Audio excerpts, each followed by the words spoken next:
Praise the lord. ప్రేమైన సహోదరులందరికీ నా హృదయపూర్వక వందనాలు తెలియజేస్తున్నాను. మీరందరూ బాగున్నారా? మీరందరూ బాగుండాలని నా అనుదిన ప్రార్థనలు నేను జ్ఞాపకం చేసుకుంటున్నాను.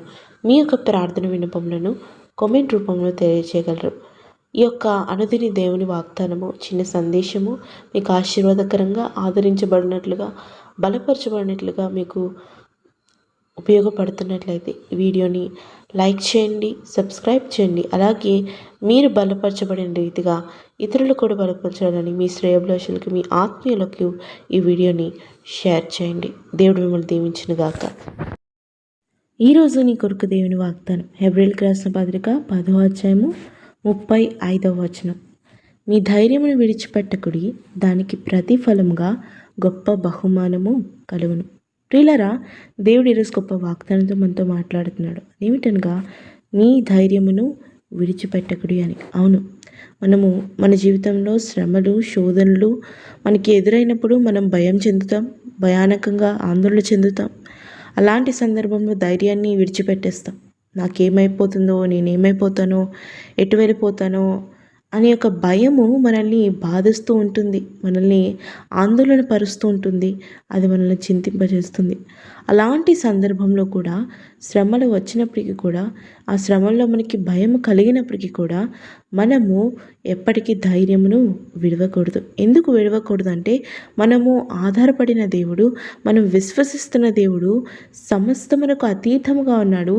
ఆయన సర్వశక్తి మంతుడుగా ఉన్నాడు. కాబట్టి ప్రియులారా, మన జీవితంలో మన ధైర్యము మన దేవుడు గనక, మన ఆధారము మన దేవుడు గనక, మన విశ్వాసము మన దేవుడు గనక, మనము ఎటువంటి పరిస్థితుల్లో కూడా మన ధైర్యముని మనము విడిచిపెట్టకూడదు. అవును, నీతిమంతుడు సింహము వలె ధైర్యంగా ఉంటాడని దేవుని వాక్యం సెలవిస్తుంది.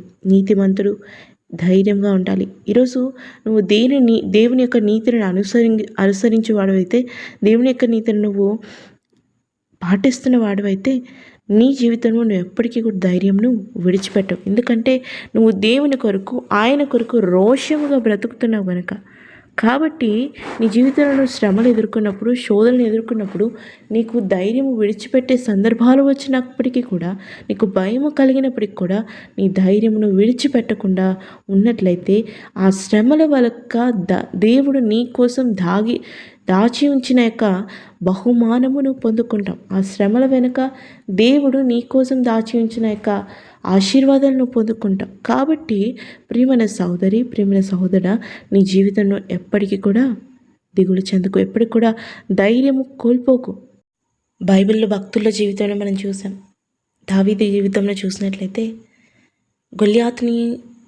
గొల్యాతుతో తను యుద్ధం చేసే యొక్క ప్రక్రియలో తన శక్తికి మించిన, తన బలమునకు మించిన, తన వయసుకు మించిన వాడు గొల్యాతు.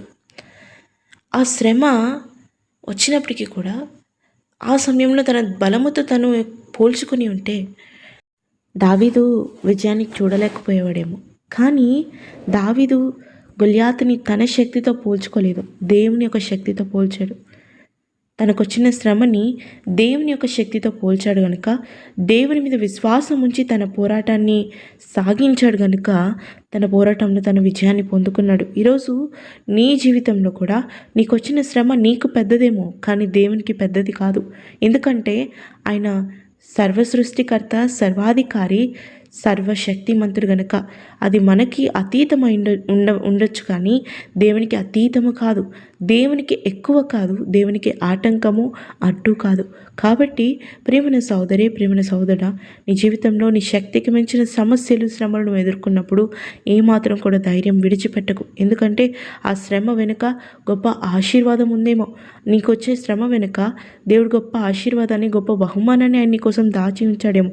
దావీదు ఆ శ్రమని, పోరాటాన్ని ఎదుర్కొన్న కారణంగా, ధైర్యం విడిచిపెట్టకుండా పోరాడిన కారణంగా ఆ దేశానికి రాజు అయ్యాడు. ఈరోజు నీ జీవితంలో కూడా నీకు వచ్చే శ్రమని, నీకు వచ్చే పోరాటాన్ని నువ్వు ఎదుర్కొన్నప్పుడు, ఆ విజయం కలిగినప్పుడు దేవుడు నీ కోసం దాచి ఉంచిన మేలు, బహుమానాలు నీకు ఇవ్వాలని ఆశపడతాడు. కాబట్టి నీకు వచ్చిన శ్రమ, ప్రియమైన సహోదరి, ప్రియమైన సహోదరుడా, ఎటువంటిదైనా అవ్వచ్చు. నీ చదువులా, లేదంటే నీకు కావాల్సిన ఉద్యోగమా, నీకు కావాల్సిన పదవా, నీకు కావాల్సిన యొక్క డబ్బులా, అప్పుల సమస్యలు ఉన్నాయా, అనారోగ్య సమస్యలు ఉన్నాయా, ఎటువంటి సమస్య, ఎటువంటి శ్రమ నువ్వు తీర్చలేనిది, నీ వల్ల అవ్వదు అనుకున్నది కూడా దేవుని మీద ఆధారపడి నువ్వు ధైర్యం విడిచిపెట్టకుండా నీ పోరాటం నువ్వు చేసినప్పుడు దేవుడు దానికి ప్రతిఫలముగా నీ జీవితంలో గొప్ప బహుమానాన్ని కలుగు చేస్తాడు.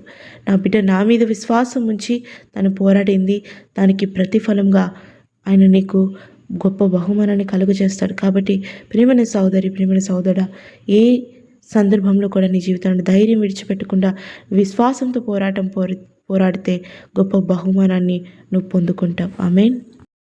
ప్రేమ కలిగిన తండ్రి, మహోన్నతుడా, నీకే వందనాలు. మా పట్ల మీరు చూపుతున్న ప్రేమ, కనికరము ఎంతో ఉన్నతమైనదయ్యా. మా జీవితంలో అవునయ్యా, మేము భయానకమైన శ్రమల గుండా, శోధనల గుండా, మా శక్తికి మించినవి, మా జ్ఞానముకు మించిన యొక్క అయా శ్రమల గుండా మేము వెళ్తున్నప్పుడు మా ధైర్యాన్ని విడిచిపెట్టేస్తామేమో అయా, మీ మీద విశ్వాసం మాకు తగ్గిపోతుందేమో అయా. అటువంటిది కాకుండా అయా, నాడు దావీదు ఎలా అయితే ధైర్యమును విడిచిపెట్టకుండా తనకొచ్చిన శ్రమను బట్టి పోరాడి గెలిచాడో, అదేవిధంగా ఆయా బిడ్డల యొక్క జీవితంలో కూడా వాళ్ళ విశ్వాసాన్ని కోల్పోకుండా, ధైర్యమును విడిచిపెట్టకుండా నిన్ను ఆధారము చేసుకొని నీ మీద విశ్వాసం ఉంచి వాళ్ళ జీవితంలో వాళ్ళు ఎదుర్కోబోయే ప్రతి శ్రమను అయా వాళ్ళకి ఎదుర్కోవడానికి, గెలవడానికి, దాన్ని అధిగమించడానికి కావాల్సిన శక్తిని, జ్ఞానాన్ని బిడ్డలకు మీరు దయచేయమని కోరుచున్నాం అయ్యా. దానికి తగిన ప్రతిఫలంను కూడా వాళ్ళు పొందుకోవడానికి మీరు కృపను చూపించండి అయ్యా. మీరు అయ్యా వాళ్ళ జీవితంలో ఏదైతే శ్రమలు అయ్యా వాళ్ళ జీవితంలో అనుమతించారో దాని వెనుకున్న దానికి ప్రతిఫలంగా దాని వెనుకున్న యొక్క బహుమానాన్ని కూడా అందుకునే కృపను దయచేయమని నామములో ప్రార్థిస్తున్నాము నా తండ్రి. ఆమేన్, ఆమేన్.